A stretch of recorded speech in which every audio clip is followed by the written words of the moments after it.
अस्सलाम वालेकुम नाजरीन। इस एपिसोड के आगाज़ में हम देखते हैं कि कुद्स में ताजिर राकिब बिन मालिक से कहता है, शहजादे की आमद शादी से बड़ी चीज़ की खबर देती है महाराज। इसके बाद एक बहुत बड़ा बहरी जहाज़ रवाना होगा। ये जहाज़ शादी के लिए नहीं बल्कि जंग के लिए होगा। तो इम मालिक कहता है, ये बहुत अच्छी खबर है, मगर इस बेड़े का खास हदफ क्या है? राकिब कहता है, अलेक्जेंड्रिया यानी काहिरा के दरवाजे की तरफ। तो इम मालिक खुश होकर कहता है, शादी का इससे अच्छा तोहफा कोई नहीं हो सकता। राकिब जवाब देता है, यकीनन यह शादी का कीमती तोहफा होगा और गलती की कोई गुंजाइश नहीं है महाराज। और भी बहुत कुछ है। अंताकिया की बंदरगाह पर मौजूद जंगी बेड़े राख में तब्दील हो जाएंगे और अलेक्जेंड्रिया जाने के लिए एक भी बेड़ा बाकी नहीं रहेगा।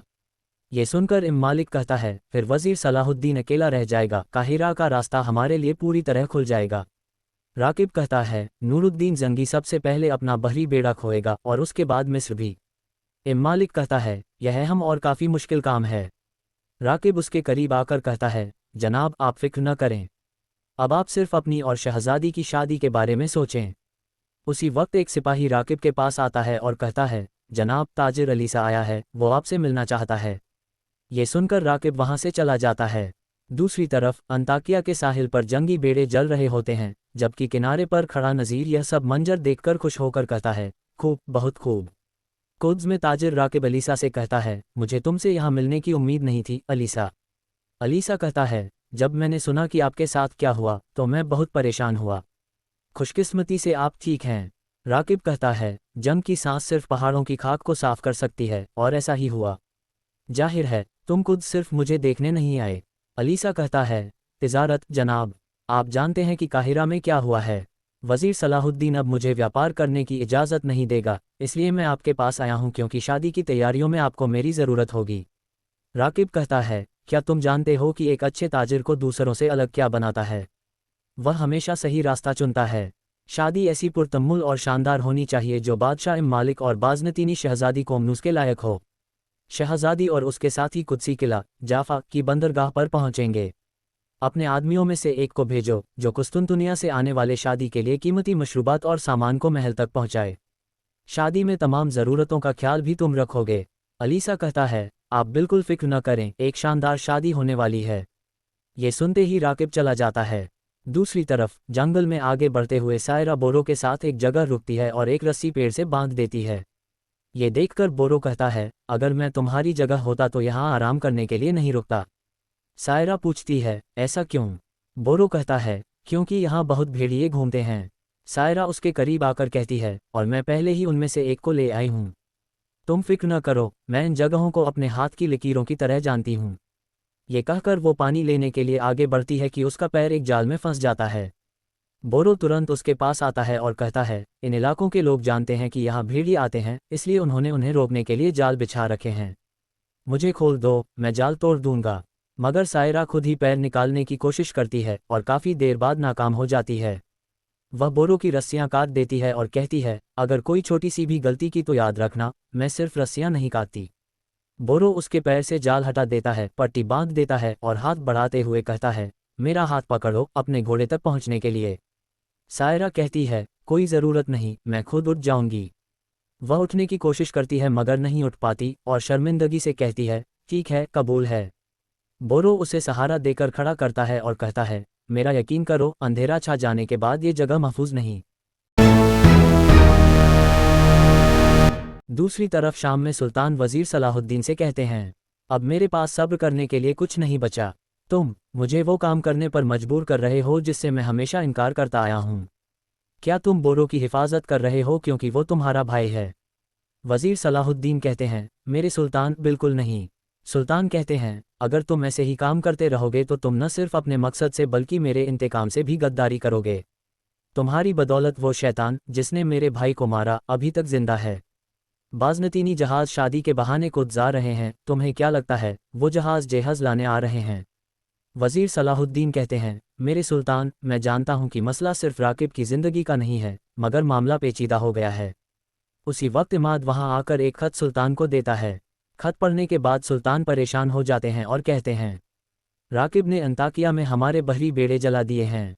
ये सुनकर वजीर सलाहुद्दीन भी गुस्से में आ जाते हैं और सुल्तान गुस्से से खत फेंक देते हैं। दूसरी तरफ सायरा और बोरो एक गार में होते हैं। सायरा पूछती है, तुम भागे क्यों नहीं? तुम मुझे छोड़कर जा सकते थे, फिर क्यों नहीं गए? बोरो कहता है, जख्मों को पीछे छोड़ना हमारी रिवायत में नहीं है। सायरा कहती है, यहाँ तक कि अगर वो तुम्हें मारने की कोशिश करें तब भी। बोरो कहता है, हमें आग जलाने की ज़रूरत है। आप आराम करेंगी तो सुबह तक ठीक हो जाएंगी। सायरा पूछती है, तुमने राकिब को मारने के बजाय उसे सराय में क्यों ले आए? तुम उससे क्या चाहते हो? बोरो पूछता है, आप हैरान क्यों हैं?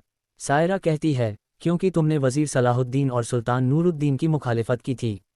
बोरो पूछता है, आपने राकिब को बचाने के लिए अपनी जान खतरे में क्यों डाली? वो आपके लिए बहुत अहम है। सायरा कहती है, मैंने पहले तुमसे पूछा था। बोरो कहता है, जब आप जान जाएंगी तो क्या करेंगी? आप क्यों जानना चाहती हैं? ये कहकर बोरो चला जाता है। उधर शाम में सुल्तान वज़ीर सलाहुद्दीन से कहते हैं, शहज़ादे की आमद की पहली निशानियां आ गई है। अगर वो शैतान जिंदा रहा तो सलाहुद्दीन बहुत सी शादियां होंगी। वज़ीर सलाहुद्दीन कहते हैं, मेरे सुल्तान, राकिब शादी के दिन मरेगा। सुल्तान कहते हैं, सलाहुद्दीन, मैं तुम्हें आखिरी मौका दे रहा हूँ। वज़ीर सलाहुद्दीन कहते हैं, मैं राकिब का सर आपके पास लाऊंगा मेरे सुल्तान। बोरो जहाँ भी है वो आपके पास आएगा और माफ़ी मांगेगा। फिर फैसला आपका होगा। बोरो की नीयत साफ है, मुझे उस पर शक नहीं। सुल्तान उसे चुप कराते हुए कहते हैं, तुमने जो वादा किया है उसे पूरा करो, यही काफ़ी है। अगर तुम नाकाम हुए तो? वज़ीर सलाहुद्दीन कहते हैं, मैं पूरी जिम्मेदारी लूँगा, हर कीमत अदा करने को तैयार हूँ। ये कहकर वो वहाँ से चले जाते हैं। दूसरी तरफ कुद्स में राकिब बिन मालिक से कहता है, कल शहज़ादी का जाफा की बंदरगाह पर इस्तकबाल किया जाएगा। सुल्तान नूरुद्दीन के पास अब कोई बहरी ताक नहीं बची। अंताकिया शहर में ज़बरदस्त आग भड़क उठी है और उसने तमाम जंगी बेड़ों को जलाकर राख कर दिया है। इम मालिक पूछता है, इतनी जल्दी कैसे? राकिब कहता है, महाराज, अभी तो हमने सिर्फ आगाज़ किया है। सुल्तान नूरुद्दीन और वज़ीर सलाहुद्दीन नहीं जानते कि वो किसका मुकाबला कर रहे हैं, मगर अब वो धीरे धीरे जान जाएंगे। ये सुनकर बादशाह इम मालिक हंसने लगता है। उसी वक्त एक सिपाही आता है और राकिब उससे पूछता है, सायरा के बारे में कोई खबर मिली? सिपाही कहता है, नहीं जनाब। राकिब कहता है, तलाश जारी रखो। दूसरी तरफ गार में बोरो और सायरा आग के पास बैठे होते हैं। सायरा शुक्रिया अदा करते हुए कहती है, आपकी लाई हुई जड़ी बूटियों से शिफा मिली, शुक्रिया। बोरो कहता है, करकुश जड़ी बूटियों के इल्म में सबसे बेहतर था, मुझे भी उसी ने सब सिखाया। सायरा पूछती है, करकुश कौन था? बोरो कहता है, आपके सवाल का जवाब और एक का नाम गोब बोरो है। हम तीनों दोस्त थे मगर अलग हो गए। सायरा पूछती है, क्या तुमने उन्हें ढूंढने के लिए राकिब का अपहरण किया था? बोरो कहता है, हाँ। सायरा कहती है, उन्हें ढूंढने के लिए तुमने सुल्तान नूरुद्दीन और वज़ीर सलाहुद्दीन की मुखालिफत की।